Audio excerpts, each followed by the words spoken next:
សួរប្រិយមិត្តជាទីគោរពថ្ងៃនេះយើងបន្តមេរៀនមូលដ្ឋានគ្រឹះនៃនីតិធម្មនុញ្ញរបស់យើងបន្តទៀតគឺសង្កេតថា foundation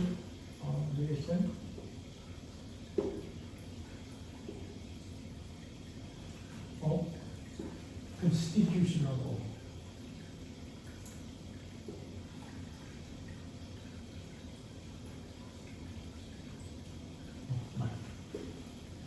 ហើយ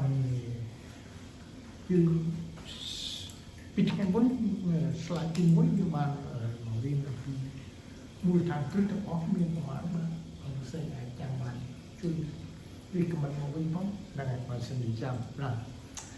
ហើយទាំងអស់ខ្ញុំសូមរំលឹកវិញតិចទៅគឺថាមូលដ្ឋានគ្រឹះនៃនីតិធម្មនុញ្ញគឺមាន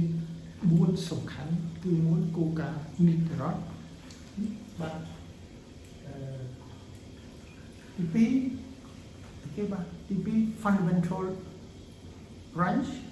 មូលដ្ឋានសិទ្ធិជាមូលដ្ឋានរបស់នោះទី3 power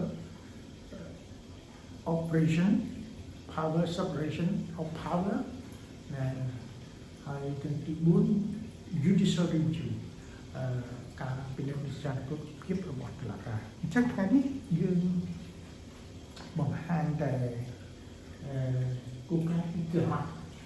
ណា rule of law តើមានន័យដូចនេះពាក្យថា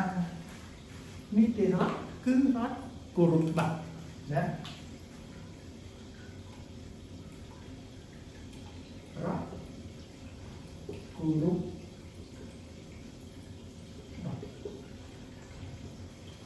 រដ្ឋជាណានេះសំណួរដែលសំខាន់ពីសម័យប្រពតគេថាតែរដ្ឋគឺចង់និយាយទីក៏គេនិយាយបដោតទៅលើអង្គការណាអង្គការនេះគឺថាមិនដឹងមួយណាទេណាដោយសារថារចនាសម្ព័ន្ធដឹកនាំសម័យប្រពតនោះវាអត់មានអីទេអត់មានអីច្បាស់ទេតាមឯកសារដែលខ្ញុំមើលហើយរដ្ឋធម្មនុញ្ញមានតែប្រមាណមាត្រាហើយដល់អញ្ចឹងទៅមិនដឹងយល់អានគាត់យ៉ាងម៉េចទេបាទហើយយើងសប្តាហ៍នេះយើងមានរដ្ឋធម្មនុញ្ញ1993ណារ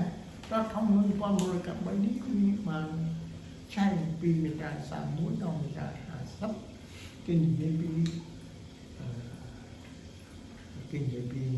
សិទ្ធិនោះតែយើងនិយាយពីនីតិរដ្ឋ